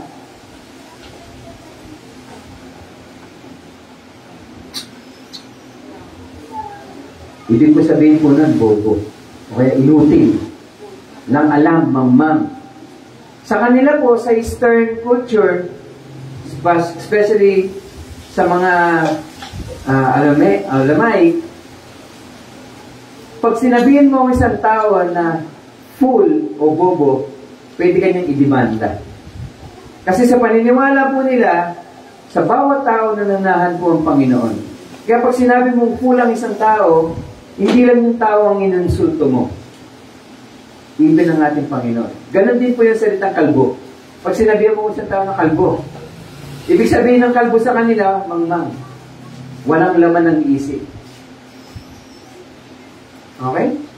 Kaya po sinabi po dyan, anyone who says you fool will be in danger of the fire of hell. Kasi hindi lang po siya palurusahan physically. It is because he also insulted God. May kaparusahan din po yun, spiritual. Okay? Kaya sinasabi, huwag mong hayaan na pagharihan ka ng galit. Kaya ano po yung kasunod na statement? Therefore, kung ikaw daw po ay mag-aalay ng iyong kaloob sa altar, at naaalala mo na yung kapatid mo, ate man yan, kuya man yan, kapwa man yan, meron kayong alitan, bitawan mo muna yung i-offer mo. Makipag-ayos ka muna, tsaka ka bumalik dito para maghandog. Imagine niyo po, isipin niyo na yung mga kasamaan niyo ng loob. Lalapit ka sa Panginoon at sasabihin, ba't ko tatanggapin yung handog mo? Mandumi. Makipag-ayos ka muna. Kasi may magpuri sa ating Panginoon na ang saya-saya ng ating Panginoon. Tapos naalala mo yung kaaway mo. Mawawipe out ang Panginoon po doon. Mawawala siya sa eksena. Kasi ang gagawin po ng anger, pupuniin po niya yung puso mo ng galit. Kukontrolin ka na po niya. Okay? Anger divides, but love reconciles. Okay? Reconcile, ibig sabihin, pinag-aayos. Pinagtatagpo ulit. Also, anger leads to conflict, but love makes peace. Proverbs 15, verse 18, ang isang tao daw po na mainit ang ulo ay humahantong sa alitan. Okay? Pag mainitin ang ulo ng isang tao, malamang sa malamang, lagi po yung may makakaaway. Okay? Ngunit ang pumapayapa sa kaguluhan, ibig sabihin yung mga taong peacemaker, yung kaisipan po nila, maninahon. Ibig sabihin sila po mismo ay peaceful, kaya kaya po nilang maging isang peacemaker. Kapag ang anger po, kinontrol kayo niyan, mauuwi po kayo sa pagkakasala. Proverbs 29 verse 22, an angry person stirs up conflict, kaguluhan o alitan, and a hot-tempered person, yung mainitin ng ulo, commits many sins. Okay? Sabi po yan sa Kawikaan. Sa awit naman, chapter 37 verse 8, Itigil na daw po yung pagiging magagalitin. Okay? Turn from your rage. Huwag mong hayaan na umiksi ng todo yung PC mo. Okay? Dahil mauuwi lang yan sa kapamakan. So wala pong sinasabi na ang galit po ay may maganda po siya na idudulot sa atin. Lagi po ito nag-lead into sin, nag-lead into harm. Uncontrolled anger is also a self-imposed trap. Ephesians chapter 4 verse 26, nag-away kayo ng iyong asawa.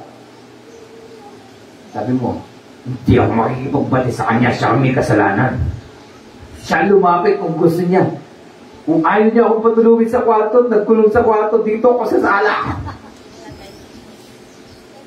Anong ginagawa po ninyo nun?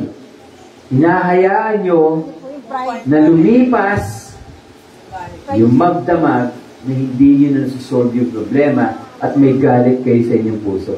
Ang tawag po doon, trap. Palalo.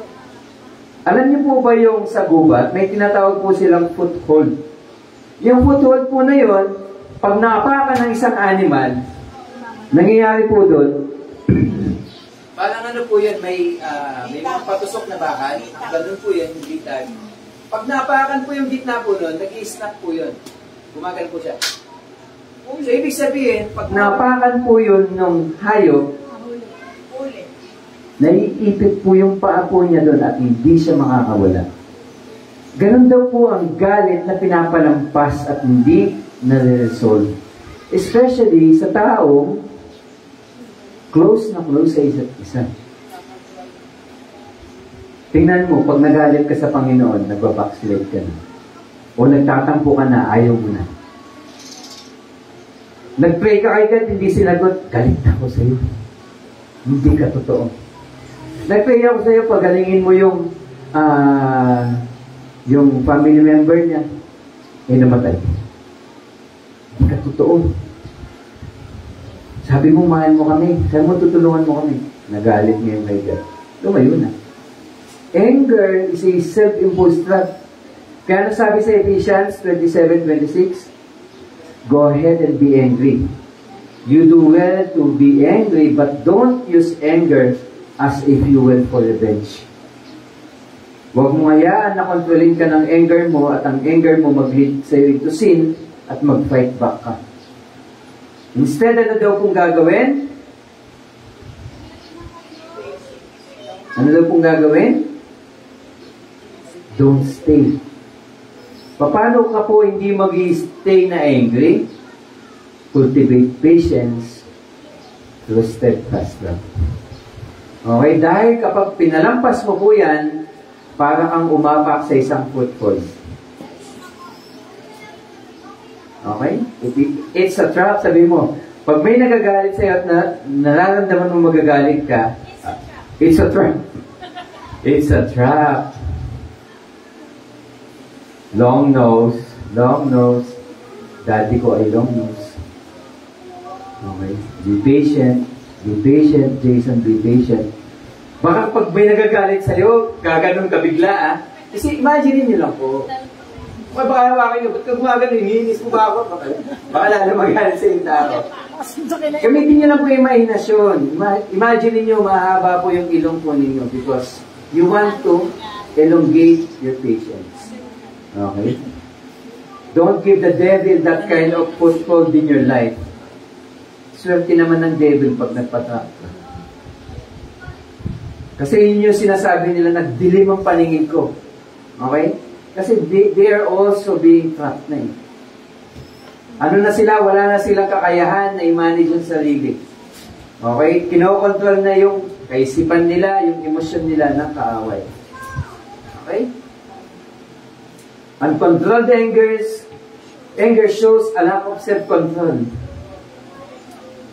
Okay? Bunga din ng banal na espiritu yung self-control. Kaya kapag ikaw ay nagmamanifest sa'yo lagi ang anger, ay may problema ka. Okay? Whoever is slow to anger, sino naman po yung pasensyoso, is better than the mighty. Pag sinabing mighty po yan, posibleng isang tao yan na mayaman, isang tao yan na nasa katungkulan, mataas ang posisyon, o isang taong malakas. Okay? Ganon daw po ang isang taong pasensyoso. And he who rules his spirit, then he who takes his city. Imagine niyo po yung pinag-compare sa kanya para i-emphasize yung kahalagahan po ng patience. Uncontrolled anger is a saying of foolishness. Hindi po kamangmangan yung sabihin natin, grade 1 lang natapos ko eh. Pero napalaki ka sa maayos o mabuting asal. Mapalad ka pa kasi mas matalino ka sa taong nakapag-aral na puno naman ng galit sa puso. Okay? Good sense makes one slow to anger. Okay? And it is His glory to overlook an offense. Okay? Hindi yung may nabanggit lang ng kaunti, galit na agad, fight back na agad. Sensible people control their temper. Okay?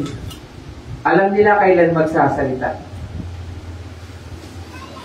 Hindi pa tapos yung nagsasalita dahil galit yun, gusto mo din magalit para hindi na siya magalit sa iyo o mataob mo yung galit po niya. Di ba ganun nang nag-aaway, walang nakikinig? Kahit magtalapit, parang bingi. Kasi pag ang tao, magkalayo ang puso, kailangan po nilang magsigawan. Pero pag ang tao, magkalapit ang puso, kumain ka na. Nagustuhan mo ba yung binili ko sa'yo? I love you. Hindi, I love you! Hindi ganon. Di ba? Kapag magkalapit ang puso, hindi mo kailangan ng malakas na boses. Kaya ba na Espiritu, paano po siya nangungusap? Hindi sa kidlat. Di ba? Pasinin nyo kay Elijah, nahanap niya yung boses ng Panginoon, hindi niya makita sa apoy, hindi niya makita sa kulog. Paano niya po narinig? A still small voice.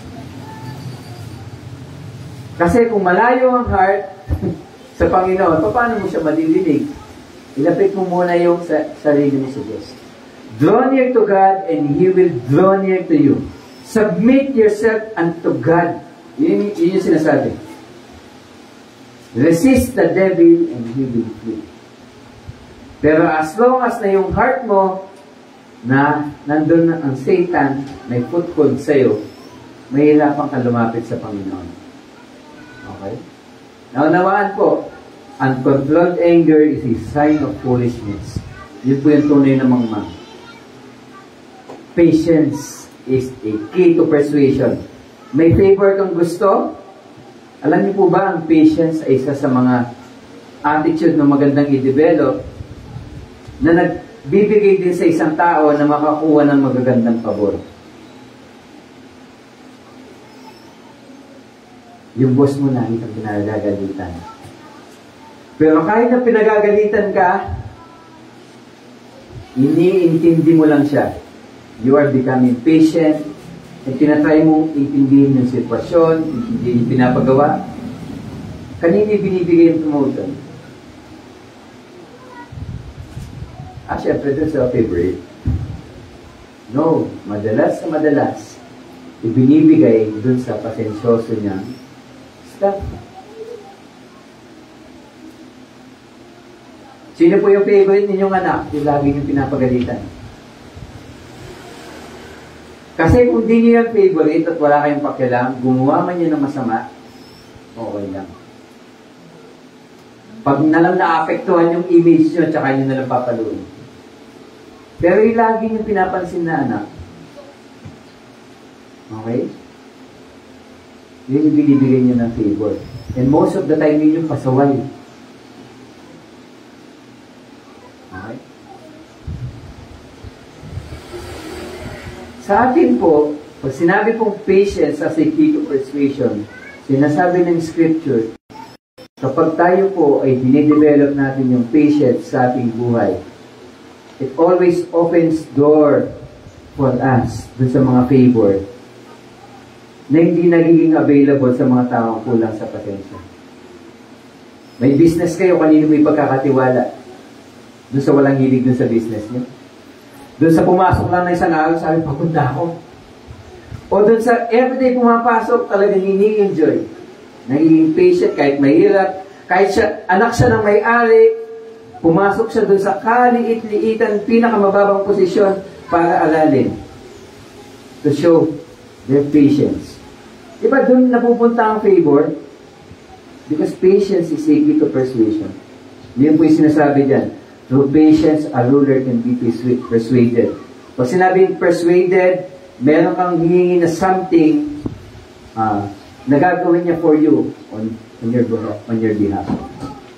And a gentle tongue can break a bone. Ito po yung memory verse. Sabi po natin, mind and body devotion. Mula sa araw po na to, kung hindi pa po kayo nagkakabisado ng verses, magkabisa na po kayo. Okay?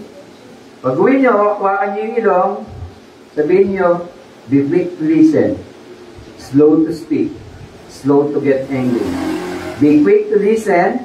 Pag-gising nyo pa lang, Jason, be quick to listen, be slow to speak, be patient. Yun po yung slow to anger, o slow to get angry. Memory verse po yan. Yan po yung nasa James 1:19. Pero ano po bang ibig sabihin ng be quick to listen? Makinig ka at sumunod sa Panginoon. Hindi yung makikinig ka lang at hindi mo siya susundin. Pag sinabing quick to listen, sa kanila po yung salitang listen, shema. Ibig sabihin, nakikinig na may intensyon na sumunod. Okay? Nakikinig ka sa Diyos para ikaw ay makasunod sa Kanya. Hindi yung nagsasalita siya, nagsasalita ka din. Okay? Hindi mo muna ina-absorb. Gusto mo muna magsalita kahit walang sense yung sinasabi mo, makapagsalita ka lang o makapag-fight back ka lang. Don't speak without thinking. Yun yung sinasabi po sa slow to speak. And slow to get angry, ibig sabihin, pahabain mo yung pasensya, kasi ang isang tao maiksi ang pasensya, hindi po siya madalas, hindi po siya gagawa ng matutuwid na bagay. Sabi po dyan, be eager to pay attention to God's true message. Don't speak without thinking, nor get angry easily, because when any one of you gets angry, you will not be doing the righteous things that God wants you to do. Okay? Pag ikaw ay naging magagilitin at yun ang dinevelop mo sa buhay mo, okay?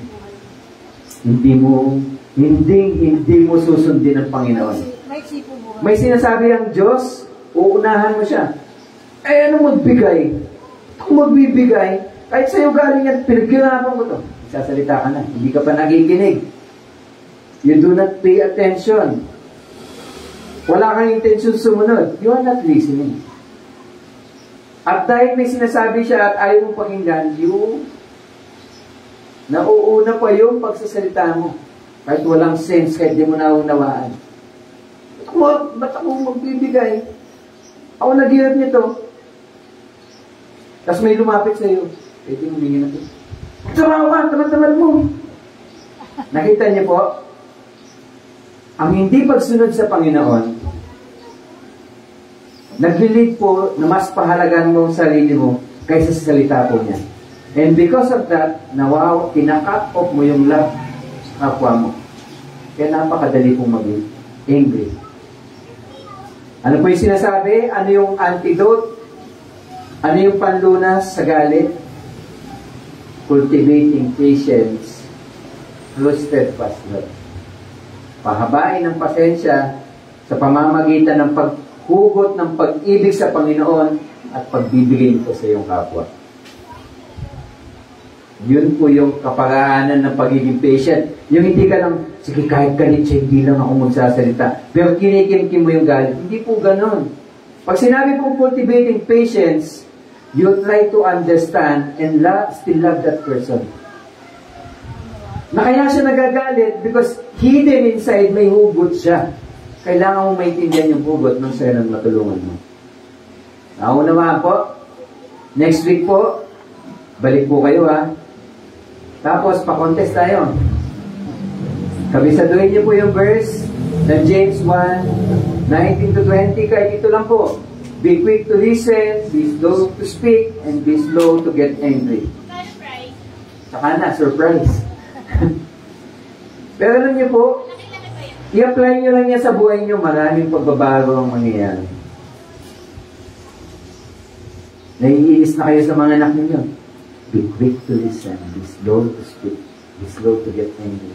Kasi applicable siya in any relationship. Nagagalit yung asawa mo, pakinggan mo muna. Baka hindi ka nakikinig sa asawa. Baka nagsasalita pa, nagsasalita ka na din. Para labanan yung galit po niya. Naglalabanan na kayo, palakasan na kayo ng galit. Tapos dinamay niyo po yung kapitbahay, nanonood. At tayo nag-away si natin. Dinamay natin. Sana narinig natin kung anong pinag-aawayan. Tapos nag-BS pa. Pag-pray natin si ganito. Nag-away sila.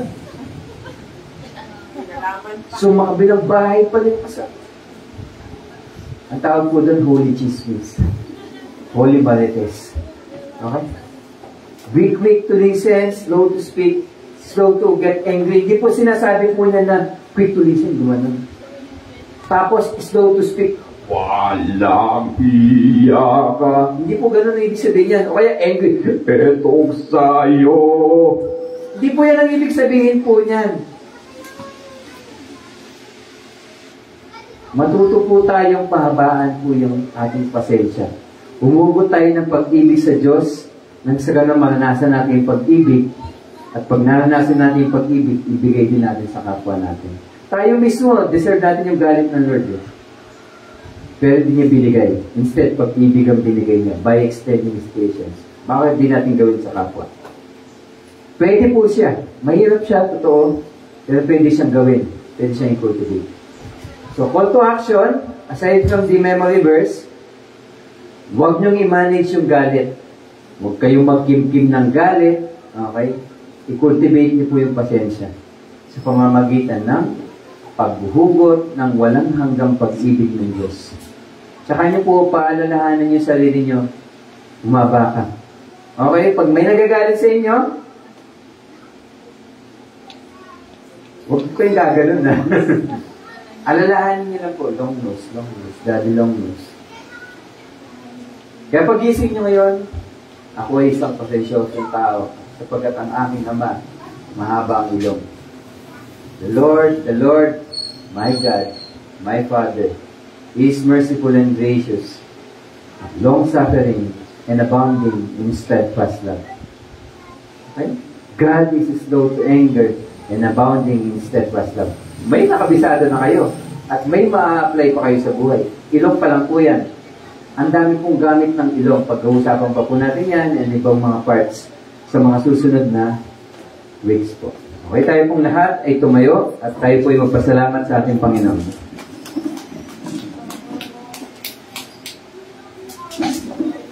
Let us pray po. Dakilang Diyos, aming Ama, salamat po sa katagumpayan ng iyong gawain. Salamat po because you are our daddy long nose. Salamat po sa iyong long suffering, sa iyong pasensya. And salamat for giving us a message, Panginoon, na pwede namin mai-apply sa aming mga buhay. Sa mga pagkakataon na kami po ay challenge na masusubok po yung aming patience at mararanasan po namin o mararamdaman po namin na nasa hangganan na po kami ng aming pasensya. Always remind us na ang pag-ibig mo ay walang hanggan. Tulungan mo po kami na umugot ng pag-ibig na galing sa inyo at maging kaparaanan yun para mas mapahaba pa po ang aming pasensya. Nang sa ganun, when people become angry at us, sa halip na kami po ay mag-fight back, kami po ay matutong unawain sila at bigyan sila ng pagmamahal. Ganun din po sa pagkakataon na kami naman po ang mag-e-express ng aming mga galit. Ipaalala mo po, Panginoon, that we are created in your image, that we are able to elongate our nose so that we can extend our patience. Alalahan mo, Panginoon, that we are a better person, not when kami po ay nanalo sa isang argument, but when we express love instead of anger. Kaya ganun po, Panginoon, kami po ay humihiling sa inyo na lagi mo po kami pangunahan sa aming mga buhay. Hinihiling po namin na i-bless mo ang mga gawa po ng aming mga kamay. Nang sa ganun, lahat ng pagpapala na dadaan po sa amin, maging channel lang din po kami ma-refresh po kami, but at the same time, maging channel kami so that others will also be refreshed. Lahat po ng aming matutunan, may apply po namin at may bahagi po namin sa aming kapwa. At sa aming pag-uwi, ingatan mo po kami, Panginoon, at ilayo mo po kami sa anumang pong kahamakan. Muli nagpapasalamat po kami, Ama. Ibinabalik namin lahat ng papuri, pasasalamat sa pangalan po ng aming Panginoong Jesus. Amen and amen. God bless po.